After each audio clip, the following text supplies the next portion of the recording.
Alors l'éditeur, c'est très simple. On ne parle pas de la même base, c'est-à-dire ce ne sont pas les mêmes assiettes de rémunération.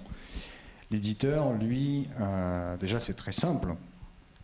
À l'artiste, globalement, on prend un cas d'un artiste en France qui est à la SACEM, hein, enfin un auteur-compositeur plutôt, à la SACEM, il va être directement réglé, sa quote-part, par la SACEM. Ce n'est pas moi en tant qu'éditeur qui vais lui régler directement, sauf certains types de droits ne rentrent pas dans, voilà, dans comment dirais-je, des choses un peu trop précises. Et moi-même, d'ailleurs, je serai réglé de ma quote-part du contrat directement par la SACEM. Donc c'est vrai que ça simplifie les choses du point de vue, je pense, de la transparence. Ça, c'est peut-être un petit peu plus acquis pour tout le monde. Je ne dis pas que le modèle du producteur n'est pas transparent, hein, c'est pas du tout ça. C'est qu'il est bien plus méconnu parce qu'il n'y a même pas une sorte de flagship comme voilà, la SACEM, où il est peut-être un peu plus simple de trouver l'information directement sur la SACEM. Dès qu'on cherche un peu sur le site, on trouve ça en 1 minute 20, quoi. Voilà. Après, dedans, bon, les types de droits, l'éditeur comme l'auteur-compositeur, se partagent deux principaux types de droits dans lesquels il est extrêmement compliqué de dire bah ça, le streaming, il va là-dedans, et puis, par exemple, le CD va là-dedans. C'est beaucoup plus complexe que ça, mais en gros, il y a les DEP, c'est-à-dire droits d'exécution publique, et les DRM, droits de reproduction mécanique. Sur les DRM, vous faites ce que vous voulez en répartition entre auteur, compositeur et éditeur. Par contre, les DEP, droits d'exécution publique, c'est normé, c'est un tiers, un tiers, un tiers. Il y a souvent beaucoup de déconvenus, parce qu'en plus la SACEM, c'est les statuts, va corriger systématiquement les déclarations, même si vous mettez, admettons qu'on soit 3, ok, je vais être l'éditeur, c'est plus simple dans le cas présent.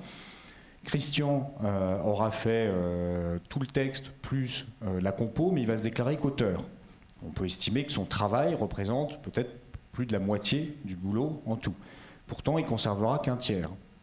Pareil pour toi, tu auras un tiers, tu auras peut-être contribué simplement à la composition, donc tu es co-compositeur, mais comme tu te déclares seulement compositeur, tu n'auras qu'un tiers. Donc il faut être assez vigilant si jamais vous êtes amené à protéger des morceaux auprès de la SACEM, à bien avoir en tête ces splits. De même, un arrangeur, on ne fait pas ce qu'on veut. On ne dit pas, tiens, je vais te filer 2 points parce que tu m'as aidé à arranger. Non, c'est un douzième, c'est statutaire, donc vous mettez ce que vous voulez, vous pouvez mettre 80% du montant des droits, la SACEM corrigera et vous versera 1/12 du montant total des droits collectés. Voilà, tout ça c'est statutaire. Il faut bien aussi en avoir conscience.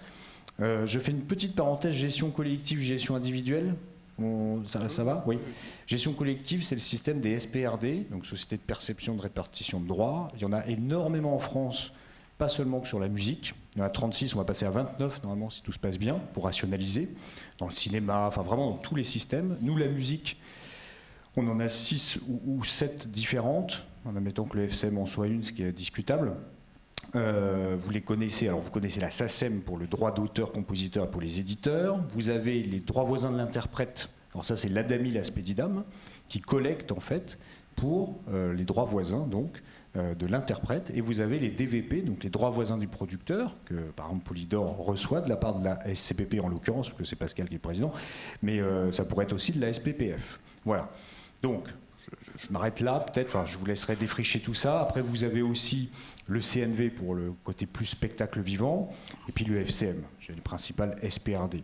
Ça, c'est quelque chose qui est un système assez innovant. C'est 100% privé, mis à part donc les pics du CNV et puis le FCM. C'est vraiment un système d'auto-perception, auto-redistribution.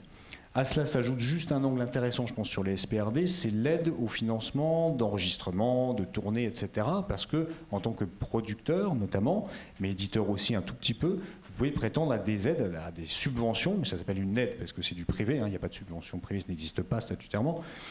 Et là, c'est extrêmement intéressant puisque vous avez un système en France qui s'appelle la copie privée. Quand vous achetez, je sais pas, un téléphone, un iPad, n'importe quoi, vous avez une petite part qui est directement reroutée vers une caisse centralisée par un organisme qui s'appelle Copie France. Hein, je fais vite.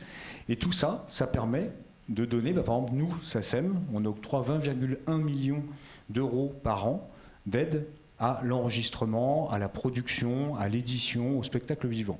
C'est l'aide, comment dirais-je, culturelle, qui est un encouragement à la création, finalement. Voilà, donc c'est aussi tout un système qui a été pensé de façon assez complexe, qui fonctionne bien, qui aujourd'hui met aussi le système en difficulté quand il a du mal, comment dirais-je, à vivre comme tu le disais, de ses productions, de ses éditions, etc., puisque la puissance publique dit, attendez, vous avez fait un système où vous auto-percevez, vous financez même vos propres créations, vous n'avez pas besoin de nous, enfin, pourquoi vous nous demandez de l'argent? C'est bizarre votre truc.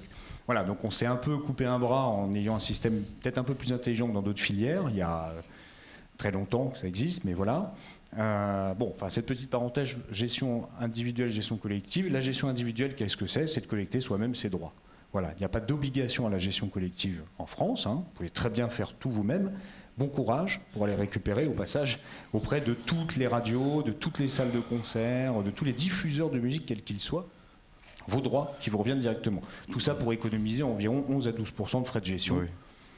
Voilà, je vous souhaite bien du courage. Mais pourquoi pas? On a le choix.